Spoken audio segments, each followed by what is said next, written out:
Do you want 10-4? Yeah, we're 10-4, thanks. Yes! We're going in. As soon as I got outside, I seen two cops, and they must have thought I was the one causing the problems or something. Handcuffed me and took me to the car, and I'm thinking I didn't break no laws, so I didn't do nothing wrong, and took me away. And they drove me out of town.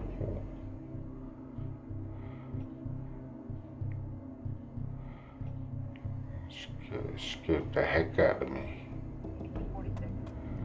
I thought I was dead.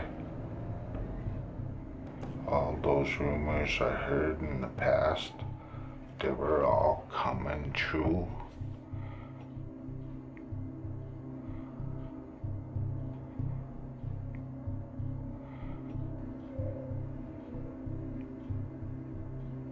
When they told me, Darrel,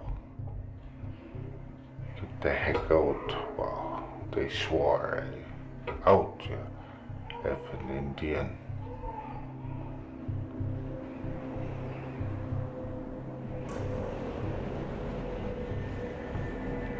I told them, I'll freeze to death out here, you guys. And they stopped. You can hear the tires crunching on the snow. And I can hear the electric window go down. And I remember that driver there said, that's your effing problem. And they drove away.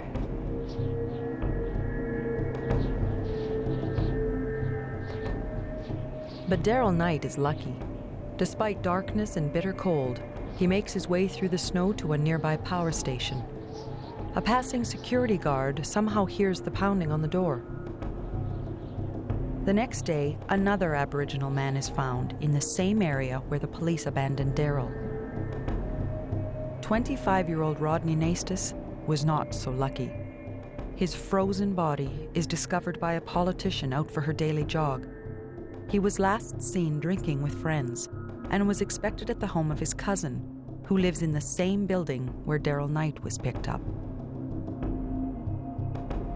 2 days later, Sergeant Bruce Ahalt of the Saskatoon Police Service pulls Darrel Night and his uncle over for a seatbelt ticket. Neither Darrel nor the sergeant realized that their brief meeting will eventually lead to one of the most shocking revelations against a police force in Canadian history. Darrel and his uncle have heard about the freezing death of Rodney Nastis and question the veteran sergeant. I asked them why they were interested in that particular event. And in talking with them, they relayed the information that they felt that it was related to the same type of incident that had happened to Darrel. I told them, yeah, the cops dropped me off out of town by the power station there. I sort of took up the conversation with them, asked them if they had reported that particular incident to the police service, and the comment was made was, who's gonna believe me? I didn't think he'd believe me, you know that? There's a number of things that went through my mind, and I guess one of the first ones was, this can't really be happening. And I just felt that the badge and the uniform that I represented to this community was damaged. But I did ask them for some time. And the reason I asked for that time was so that I could begin an investigation, relay the information to Chief Dave Scott, who was my chief at the time, and that way there was, it gave us time to find out exactly what was going on. Next day, that cop that pulled us over, he pulls up. What does he want? I was thinking. And he goes, Darrel, come here. I was scared to go over there. And I go, what do you want, copper? He goes, remember you're telling me nobody will believe you? And I go, yeah. I believe you, he said.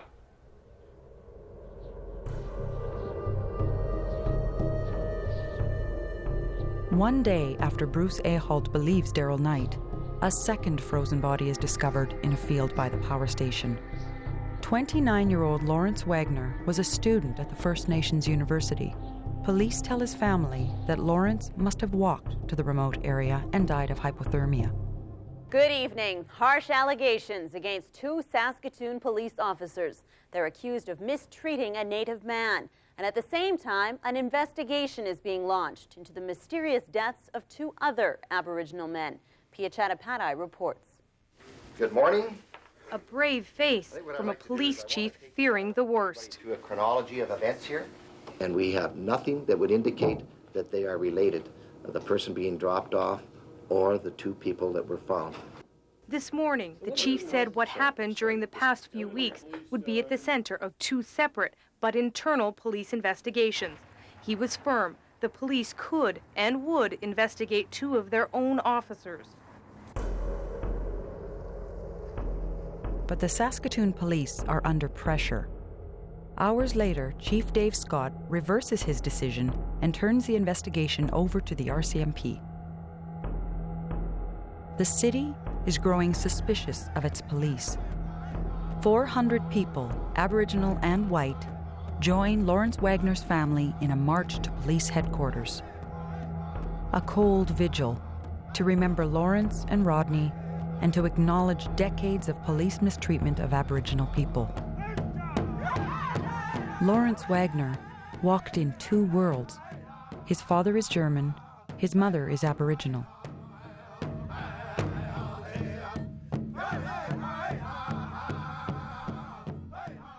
I needed to be around with a lot of people, and I know that people care, the ones that walk with us.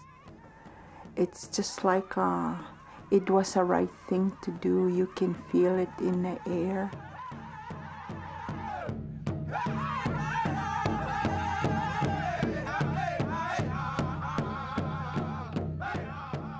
It struck me that the extreme cold that I was experiencing, wearing a jacket and gloves and stuff like that, that I realized that there's no way that he walked out of town improperly dressed the way that they claimed that he was. After, when we walked down to the police station, I just had a sense of mistrust, a sense of we're not hearing all the truth right from the very beginning.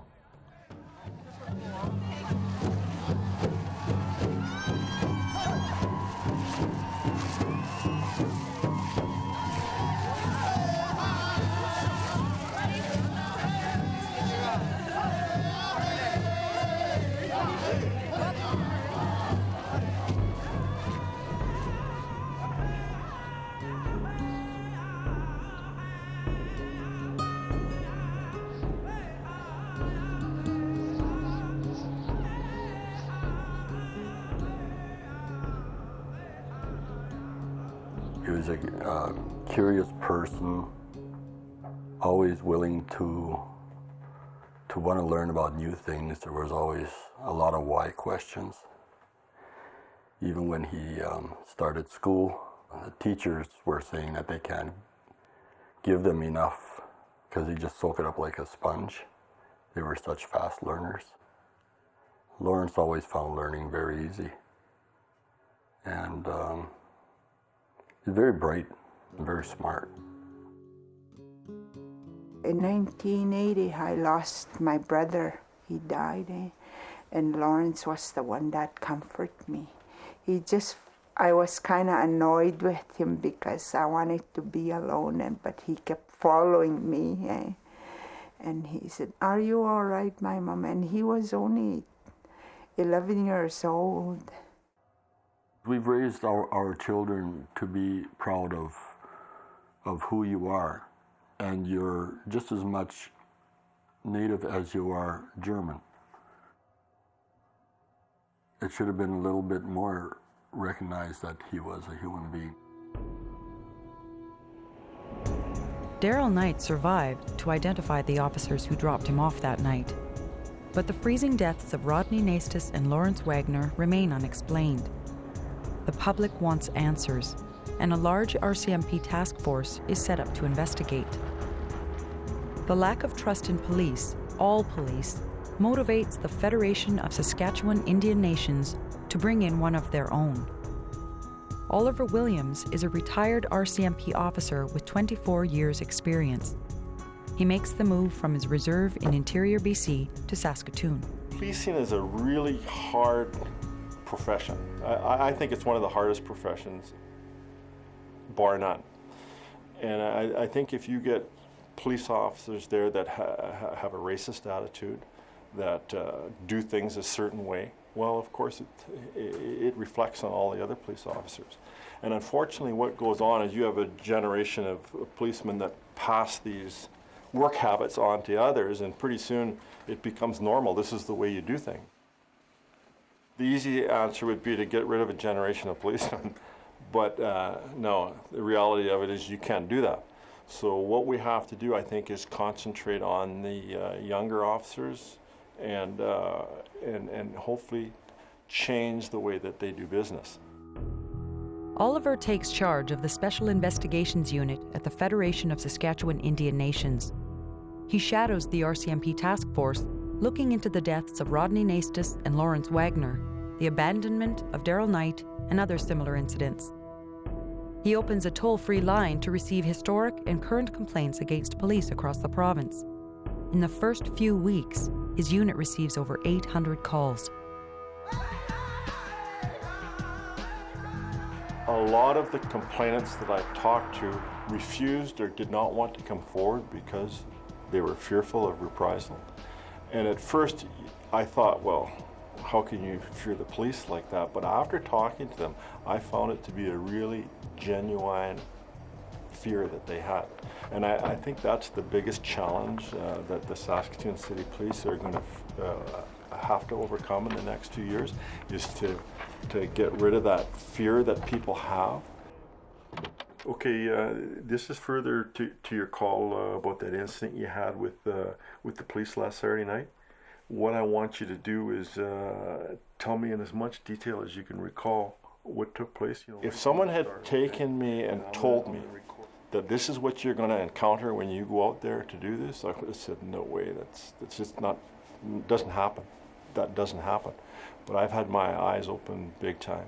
And I guess I go through a gauntlet of emotions here, in that I look at it from the perspective of a police officer, and I'm really ashamed at some of the stuff that I have encountered, that I see that police officers have been involved and are responsible for. And then as a citizen, as a just ordinary Joe, I'm appalled. I truly am. As a First Nations person, I'm angry, I'm hurt. And so I go through all those emotions when I encounter these things. Were these all friends of yours that were in the vehicle with you? Yeah.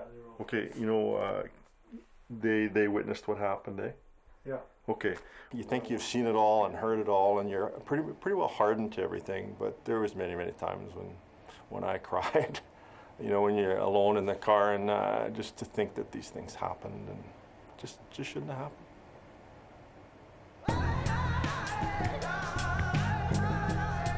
Saskatoon is a city connected by bridges and divided by race.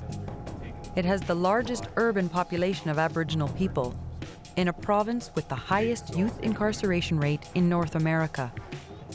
In Saskatchewan, a young Aboriginal man is more likely to go to jail than finish high school. It's okay, girls. It's okay. It's okay. I just wanted the babysitters for now. Few people understand the history behind the statistics, and many don't care.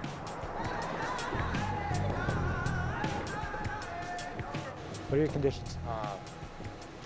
No drinking, no weapons. Okay. What else? Oh, you're going to search me for a weapon? Yeah, I am too. Don't be nervous right now. Okay, you got a curfew on you? Not that I know of. Okay, Mike, keep your hands in your pocket, buddy. Hands in your pocket. Okay, what's going to happen here is that you're going to stay exactly put, all right, until the other car gets here, and then I'm just going to patch you for weapons, check and see if you've got a curfew, all right? Nothing sudden or I'll put you on the ground, you understand? Understand that, eh? Aboriginal people in the prairies have coped with assaults led by the church and the Canadian government, residential school abuse, discriminations in the Indian Act, racism, and despair. These are the people the Saskatoon police meet on a nightly basis. No, I don't fucking know your name. What's going on? Wow. Do you know this guy? Hey, do you know this guy? Does he live here? No, don't know much. Where's your shoes? In this building. My shoes? Yeah. Well, why? Well, because you can't be walking around if you don't live here. You're intoxicated in a public place. No, I don't live here. Where do you live? If you don't give me an address now, I'm taking you in. Give me an address. I don't have an address. Okay. You come with me, Gabriel. Put your hands behind your back. You're under arrest. This guy's taking you for a ride here. No, but can I have a ride? Yeah, we're giving you a ride to our place. For tonight, he's just gonna sleep it off, and he'll be released tomorrow. He was in there with no shoes on, so I don't know where he came from or what his address was. So they'll find him an old pair of shoes in detention in the morning and strap him on his feet, and off he'll go again until probably another night when I'm sure he'll do it over and over again, I guess. So. I think policing is a very, very difficult job. Most police officers are good quality people, without question. They're there for the right reasons, and I want to help those people. I want to help those people do their job and improve their relations. When you're ready to come down to the station, bring that with you? The others, I'd like to turf them all out, and I'll do my best to make sure that's done too. One who is there for the right reasons is Craig Nerfa, a 14-year veteran of the Saskatoon Police. He has been their Aboriginal liaison officer for 9 years. His Peacekeepers program brings together Aboriginal youth and police officers in positive ways. Basketball games, bike rides, and a yearly canoe trip. Craig was the first officer to reach out to the Wagner family. The biggest thing for me when I became the Aboriginal liaison officer was just how much I've learned in that time, and going into the position assuming that I had a relatively good knowledge of policing issues and just what the Aboriginal community would want and how we could help the Aboriginal community, but then very quickly starting to realize that it was actually the other way around, and that I became the person who was learning as opposed to the Aboriginal community. The way that I think now, I find myself questioning some of the things that are within the justice system because of how they conflict with ways in which, say, First Nations people would look at the justice system and the way First Nations people would look at policing.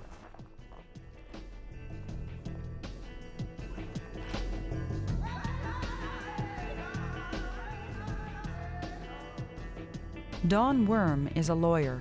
His email handle is Legal Warrior. His firm represents Darrel Night and the family of Lawrence Wagner. It was pretty clear to us growing up within our community that there were all kinds of inequities that needed to be addressed, and so it was almost a natural movement towards this particular profession in the hopes that not just me, but other of my family members who are also interested and involved in this area could make a difference, and we continue with that struggle.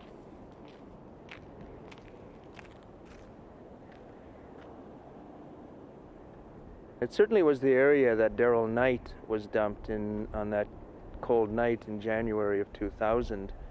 Fortunately, he was able to make his way back to that power station and was able to summon assistance, and by doing so was able to preserve his life. And as a result of that and the complaint that he subsequently laid, a number of other issues have since come to light.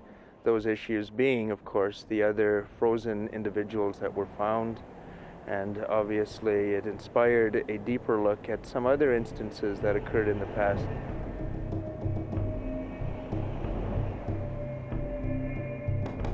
Good evening. 2 Saskatoon police officers have been charged with assault and unlawful confinement. The charges were laid after an Aboriginal man claimed police abandoned him outside Saskatoon. The case has sparked a national debate about how police treat minorities. Constables Ken Munson and Dan Hatchin admit to abandoning Darrel Night in the cold at the edge of town. As the case progresses, emotions run high in the city of Saskatoon. Thoughts that usually remain unsaid are now in the open. Why are these two taking the blame for everyone that's dead? It's not their fault that everyone's dead. They're just lucky that Darrel Night found the phone to phone a cab. Darrel Night, please. What about his arrest record? What about the trouble that man's been in? Does that mean he should die? No, that doesn't mean he should die. Nobody should die. No one at all should have to die. Your and kind pay the of price. racism is what I've been fighting. No, all I'm my not life. racist because my friends are Indian as well. Anyone that says I'm not my racist best friends are is Indian. racist. But yeah, sure, Some I of may my have. best friends are Indian Some too. of my friends are, and yeah, I have a certain amount of racism because I've dealt with enough of native that have caused me nothing but hell and havoc. Broke into my homes. Why okay? people have done that to me. Well, my nose is broken. I have how many burn holes in beers me. do you I drink have and how much burn marks bingo do you on my do? Body. And how much welfare are you guys on? The responses that Mr. Hatchin and Mr. Munson gave at their trial were totally unsatisfactory, not only to Darrel, but I would suggest to you that they were totally unsatisfactory to anybody who heard them. As a matter of fact, their version of events was that Darrel asked them to drop him off outside of town on a cold night. Nobody can accept that. There was no indication on their part that they saw Darrel as anything other than what Darrel testified to, and that was a drunken Indian.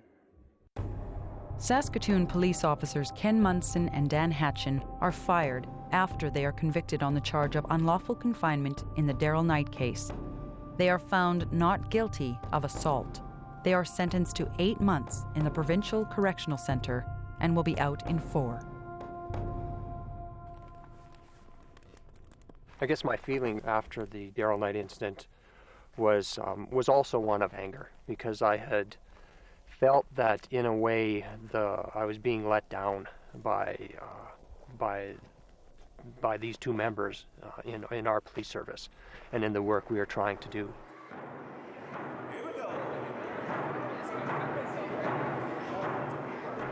Throughout the 9 years that I've been in this position now, I've become very close to people I work with and have developed a lot of friendships and a lot of very, very strong friendships. And so that affects you personally when all of a sudden you're not dealing with someone who's just a stranger. You are working and you see the pain from people who have become very close to you. And so I always, it's almost like you feel the pain yourself when you see the pain through them. And I think that makes a big difference. Do you know how many times you got pulled over in the last 2 weeks because I was Aboriginal? Do you want to know why? Do you want to know how many times? Where do you live? 12, 16, yeah. 5 times I got pulled over for nothing because I was walking down 21st Street. And for what? I asked them, you got a problem? The conviction of Munson and Hatchin in the Darrel Night incident doesn't help the families of Rodney Nastis or Lawrence Wagner. They want to know why these young men froze to death at the edge of town.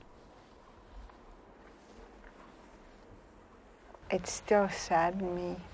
How can anybody leave a person out here and in the middle of a cold night? To me, that's heartless.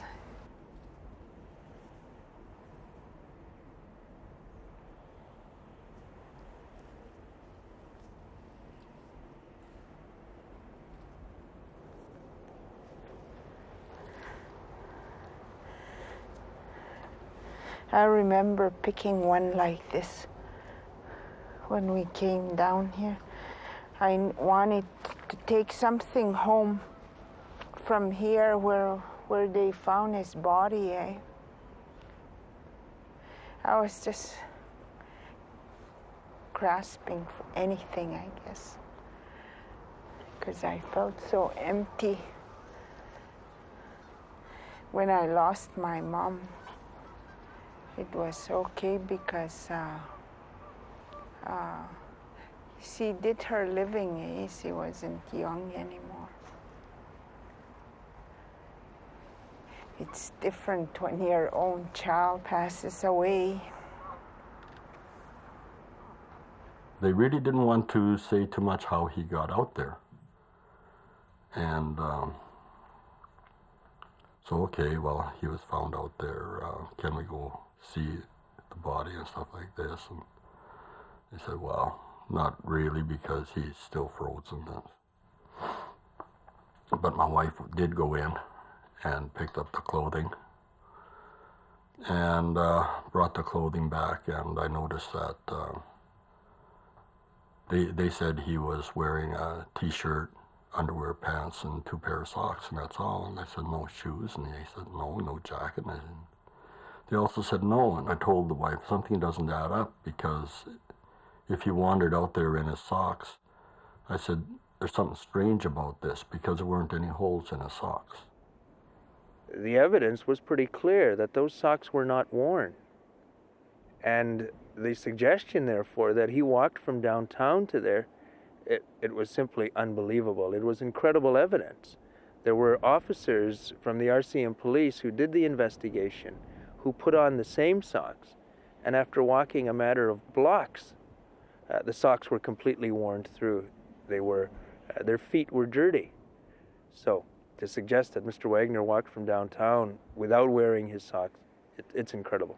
The RCMP task force concludes there is insufficient evidence to lay charges in the freezing deaths of Rodney Naistus or Lawrence Wagner. Subsequent coroner's inquests rule cause of death as undetermined.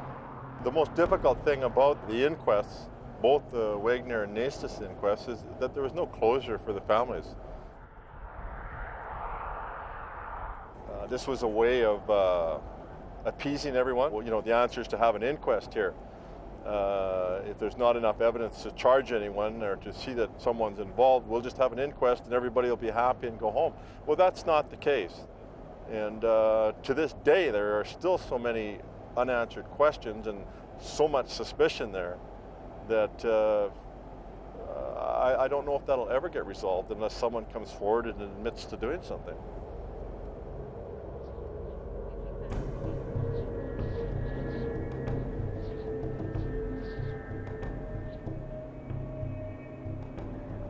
It doesn't look right for a lot of people to die out there.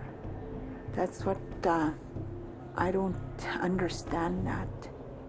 I don't understand why they have to talk about Lawrence when he's dead. The kind of life he led, and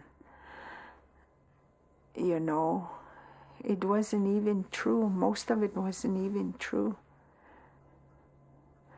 I don't understand that a drug addict to be treated different the way they said about my son. At first, he was human being. Is it okay for the drug addicts to die? Undesirable people around the world? I don't think so. It seems like we're not valued as human beings. We're Indians. In addition to Hatchin and Munson, the revelations now take another career. Dave Scott is fired as chief of police. An outsider is brought in to take his place. Aboriginal elders reach out to new police chief Russ Sabo. When I came here, it became obvious that there was an issue in this city, in Saskatoon, with the way that Aboriginal peoples were treated differently than others. When I got hired, Walter made arrangements in the Aboriginal community to have a traditional swearing-in ceremony using the Aboriginal culture and ceremonies. And it was an absolutely moving experience for me. It was very humbling. 4 elders all giving prayers on my behalf and hoping to heal the rift that was there between the Aboriginal community and the police. Walter Linklater is a constant presence throughout the conflict. He has been Craig Nerfa's advisor for years and has helped the Wagner family. His is a voice of advice for the new chief. We have to have a serious look at finding appropriate cultural ways to help our people. And this is what Craig Nerf was attempting to do through his work, and this is what the elders are attempting to do in their work. Like, we all have to work together to prevent these things from happening in the future. And there are different ways to work with our people. From a non-native point of view, sometimes they find it very difficult to work with our people because they don't understand our culture.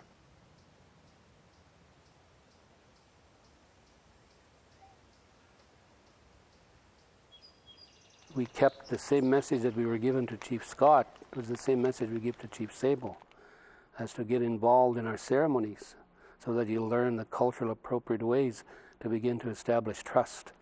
And he promised us as well to begin a period of cultural awareness, not only for himself, but for his senior officers, as well as for the force, the police force in general, to have cultural awareness.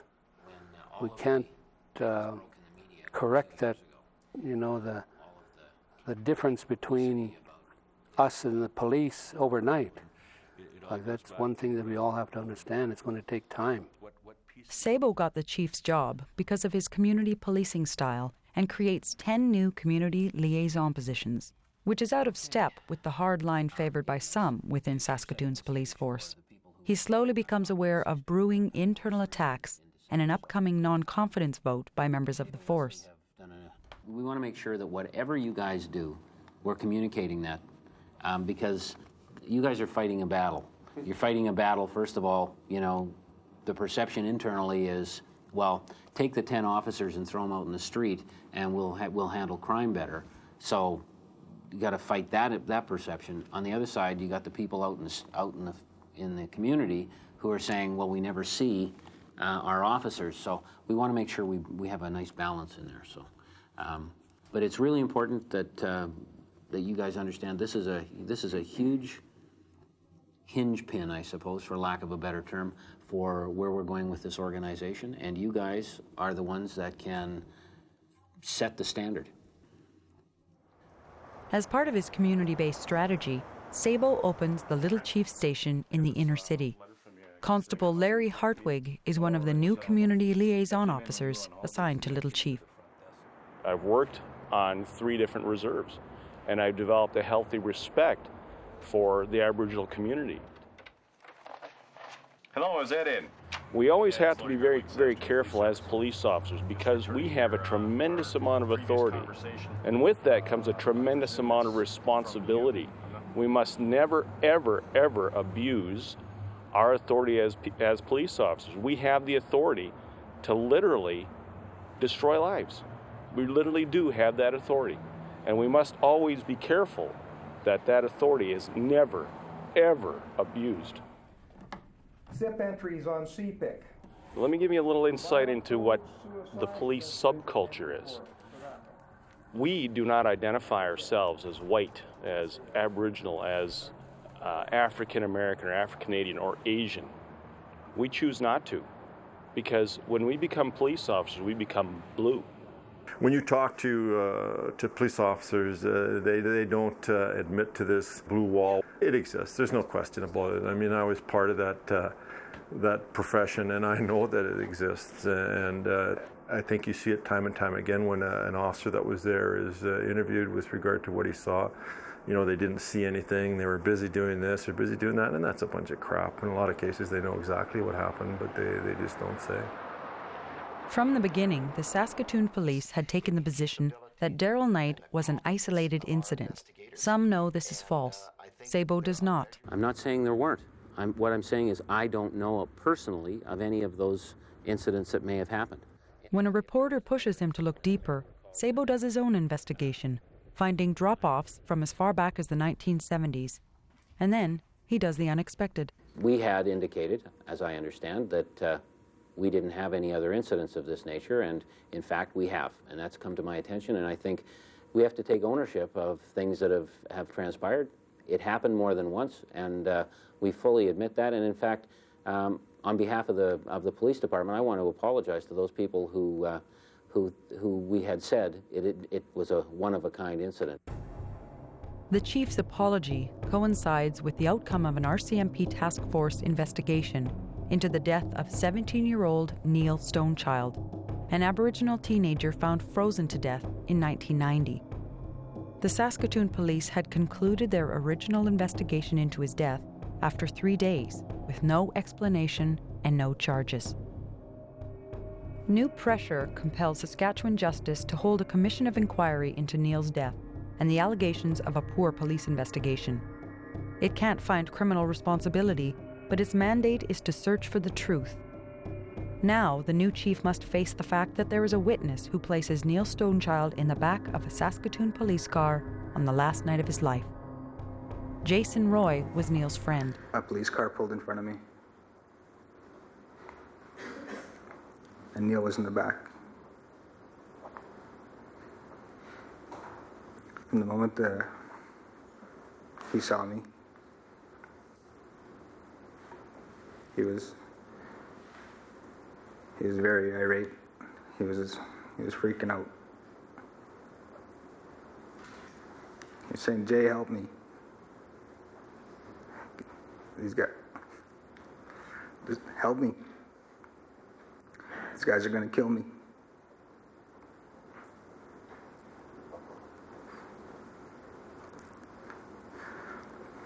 Did you observe his condition? He had fresh blood on his face, across his nose. I couldn't see all that well, but he had his face to the window, and he was yelling at me, asking me to help him. A few days later, Neil Stonechild's frozen body was found in a field in the city's North Industrial area.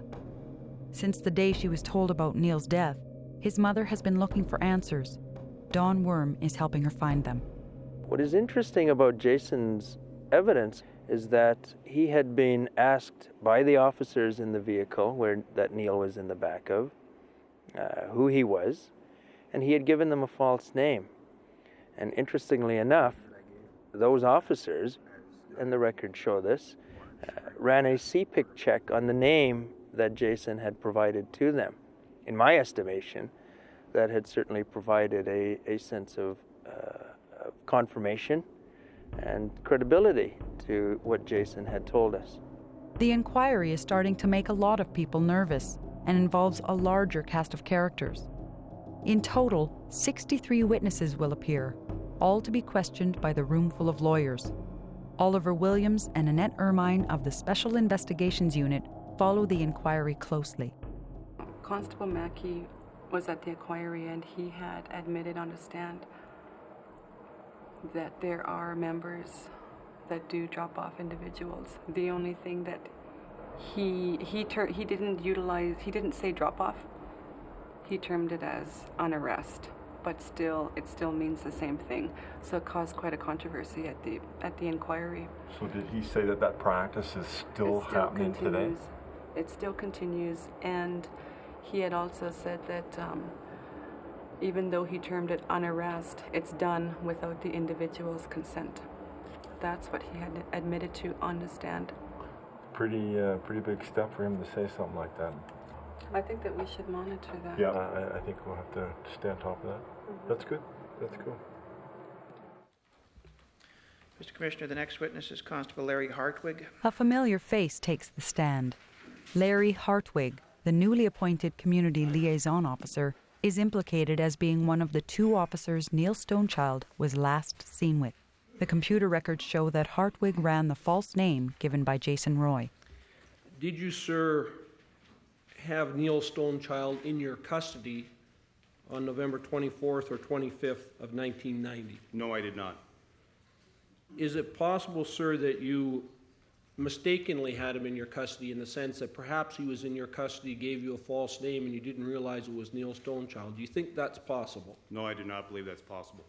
Hartwig is cross-examined about the details of the RCMP task force investigation. He was first contacted in the spring of 2000 and was interviewed 10 to 12 times as a suspect in Neil's death. In one interview, when the RCMP investigator asked about the freezing deaths of Aboriginal men, Hartwig had volunteered Neil Stonechild's name. You were talking to the RCMP police about the death of people, right? Human beings. Correct. Frozen to death. Correct. Right? Inexplicably. Correct. And there was some suggestion at that point in time, even in the media, that there was some kind of involvement by the Saskatoon Police Service.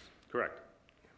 You were quite aware of that? Yes, it was. So you didn't try for a moment to downplay the seriousness of this. You knew, going into your discussions with Staff Sergeant Lyons, that this is a serious situation. Absolutely. And so you turn the conversation to the death of Neil Stonechild, right? I turned the conversation to Neil Stonechild. Sergeant Lyons turned the conversation to the death of Neil Stonechild. Now, am I missing something here? Isn't that the same thing? Apparently so. Is that the same thing? No, it's not. All right. Why would you even raise the name of Neil Stonechild? Isn't that what you're asking, Mr. Wood? I was trying to get to that. What earthly reason would there be for you to mention the name Neil Stonechild in this context? Because I knew the RCMP were investigating the death of Neil Stonechild. They asked me about people I did not know about. The only person that I knew was Neil Stonechild. Larry Hartwig and his former partner Brad Sanger are on the stand for 2 days. As the inquiry winds down, the commissioner is left to wade through questions raised during the 6 months of testimony. Why was Neil's mother told that his death had been thoroughly investigated even though evidence shows otherwise? Why did the investigating officer, shortly before his retirement, burn Neil's clothes? How did Neil Stonechild end up dying alone in a field, wearing only one shoe? Everyone anxiously awaits the commissioner's report.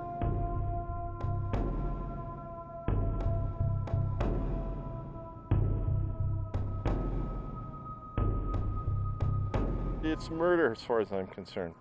There was no question that whoever dropped him off out here knew that he had hardly any chance to get back. There was, and to me, I'm convinced that he was possibly unconscious when he was dropped here too. And so if you drop someone off in minus 26-degree weather that's been beat up, has got marks on him, he's not going anywhere. He's not going to go anywhere but from that spot that he's dropped on the ground.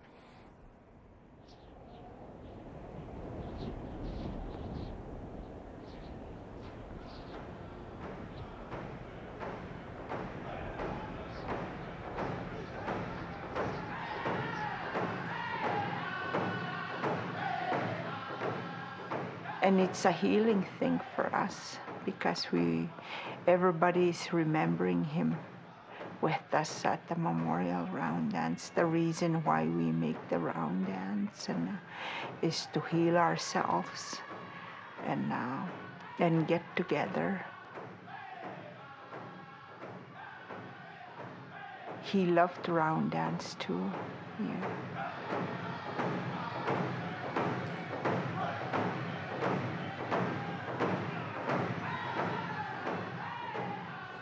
Elders, when they hear and know of families that are in pain, specifically the Wegner family, we had a lot of sweats for that family.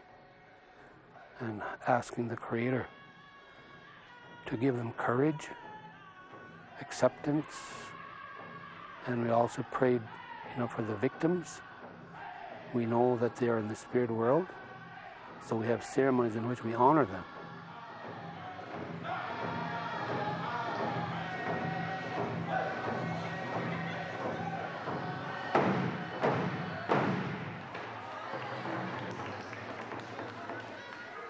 Thank you very much, Sir Singer. I do want closure on this. I want answers, and there never has been any answers.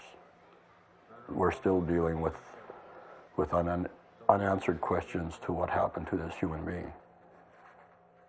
And it could be anybody's child.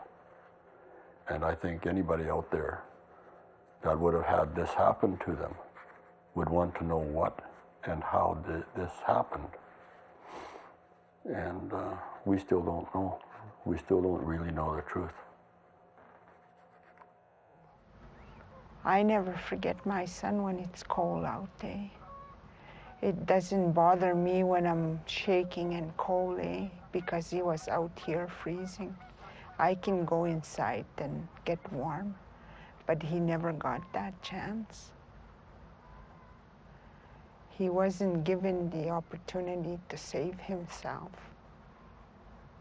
I know he wanted to live.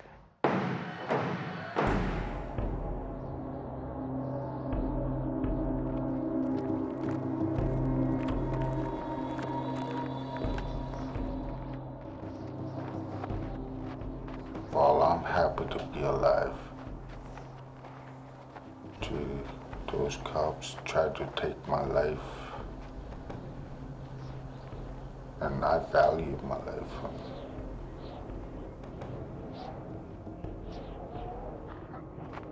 Nobody deserves that. Don't matter what nationality they are. Black guys, white guys, Indian guys, nobody.